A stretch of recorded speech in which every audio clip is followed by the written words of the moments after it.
本周，世界黄金协会发布了截至2025年11月3日最新的每周市场观察报告。如果您现在感到有些困惑，看到金价在上周有所回调，同时又听说黄金需求创下了历史新高，那么今天的视频将为您理清头绪。本周的报告最核心的观点就是，黄金市场在经历了强劲的上涨后，正式进入了一个健康的技术性回调与盘整的阶段。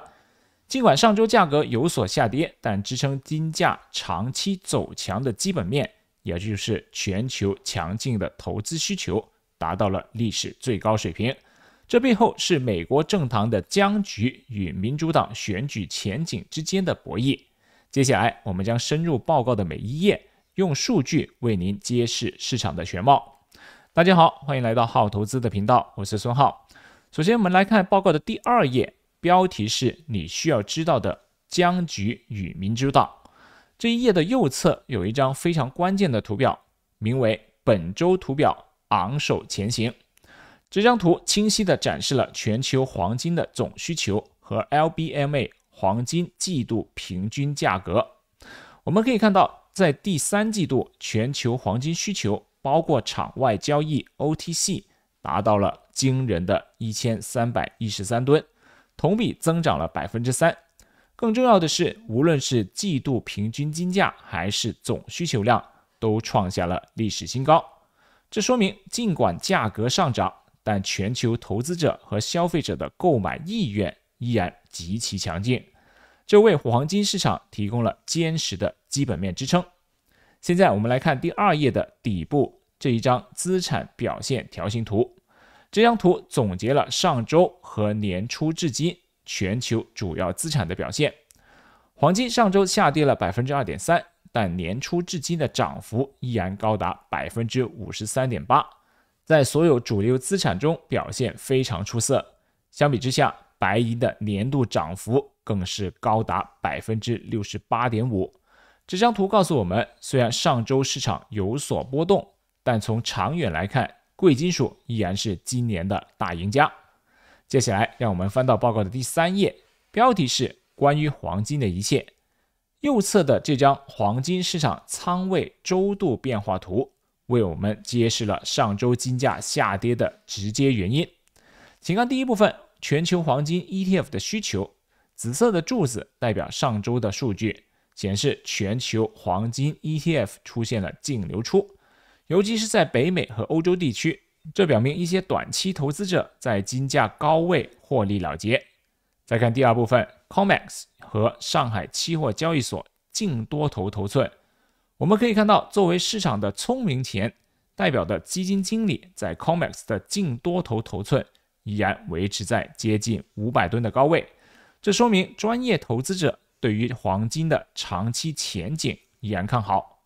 为了更深入地了解 ETF 的资金流动情况，我们直接跳到报告的第17页和第18页。在第17页每周 ETF 流量表的这个表格当中，我们可以看到，到上周全球黄金 ETF 总净流出 33.6 吨，价值约36亿美元。这证实了我们刚才看到的短期获利回吐的现象。但是请立即翻到第18页年初至今 ETF 的流量这方表格，这里的景象完全不同。年初至今全球黄金 ETF 总共净流入 662.2 吨，价值超过712亿美元。北美地区流入390吨，亚洲地区持有量更是增长了 70%。这说明尽管上周出现了短期的资金流出，但2025年一整年的大趋势是大量长期资金正在持续涌入黄金市场。这种短期回调与长期流入的对比，正是市场健康发展的标志。如果想和我一起实时讨论这些关键数据的变化，可以点击描述栏或者置顶留言的链接，加入我们浩投资的官方社群。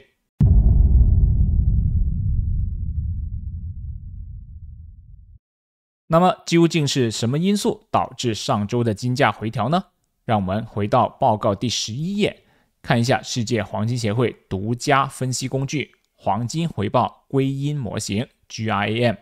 这张图表将黄金的周度回报分解为几个关键的驱动因素。我们可以看到，在标记2025年10月31日最后这一列，黄金的实际回报是负的 2.71。模型分析指出，其中动量因素贡献了负 1.02 的回报，这主要是因为金价在前期上涨过快后出现了技术性的回调，同时一个较大的残差项负的 1.48% 也表明市场情绪和一些未被模型捕捉的短期因素也对价格构成了压力。简单来说，这次下跌更多是技术性的，而非基本面的恶化。接下来我们来看到推动黄金价格的两个核心外部驱动因素，也就是美元和美国实际利率。请看报告的第12页和第13页。第12页是美元指数周线图。我们知道美元和黄金通常呈现负相关关系。图表显示，美元指数正在测试其长期下降的200天移动平均线这一关键技术阻力位。如果美元无法突破这个位置，它的反弹就可能结束，从而为黄金提供上涨的动力。第13页，10年期美国实际收益率周线图。实际收益率是持有黄金的机会成本，两者也呈现负相关。图表显示，实际收益率目前依然在其过去2年的关键支撑区间内运行，这意味着只要实际收益率不大涨，黄金的宏观环境就依然是有利的。现在我们进入到大家最关心的部分，技术分析。请翻到报告的第6页，这里有一张非常详细的黄金现货周线图。这张图的标题指出，黄金似乎已经进入了盘整回调阶段，这是一个非常重要的判断。从图上我们可以看到，金价在触及每盎司4382美元的高点后开始回落，这正好是其偏离200天移动平均线超过 25% 的典型历史超买极端区域之后。同时，下方的 RSI 动量指标也发出了一个卖出的信号。那么关键的支撑和阻力位在哪里呢？请看图表右侧的表格。第一个初步支撑是在3887美元，随后是3847美元。更重要的支撑位有2个，一个是带1颗星的3820美元，另外一个是带2颗星的3777美元。这里是上升的55天移动平均线所在的位置，是一个非常关键的防守位。报告认为，金价在3777到3729美元这个区间可能会找到坚实的底部，所以想第一时间获取这些关键点位的分析和解读，可以点击下方的链接加入我们的好投资官方社群。上方的直接阻力位在4046美元和4109美元。如果金价能够重新站上4186美元上方，那么核心上涨趋势就可能已经恢复了，目标将再次指向上方的4300美元。总结一下技术分析的观点，黄金的长期牛市趋势没有改变，但短期内市场需要时间来消化前期的巨大涨幅。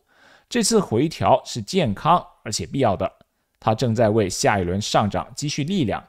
对于投资者来说，关键是关注3777美元至3820美元这个核心的支撑区域。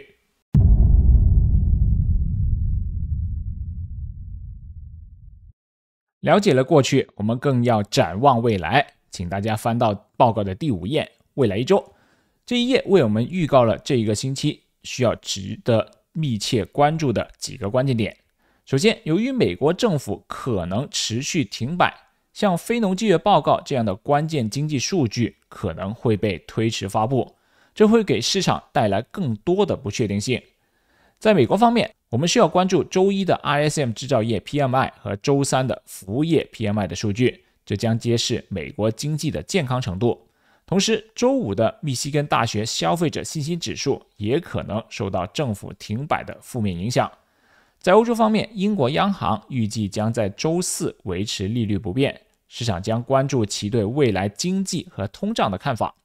在亚洲方面，澳大利亚联储将在周二公布利率决议，而中国周五的出口数据也将反映全球贸易的状况。此外，报告的第3页也提到，本周二美国将举行州长选举，这被视为对现任政府受欢迎程度的一次重要的考验。政治上的任何风吹草动都可能迅速传导至黄金市场，因此这一个星期将是数据与政治事件交织的一周，市场的波动可能会加剧。如果你觉得今天的内容对您的投资决策有所帮助，别忘了订阅、点赞我们的频道，打开提醒小铃铛，这样你就不会错过我们每周的市场深度分析了。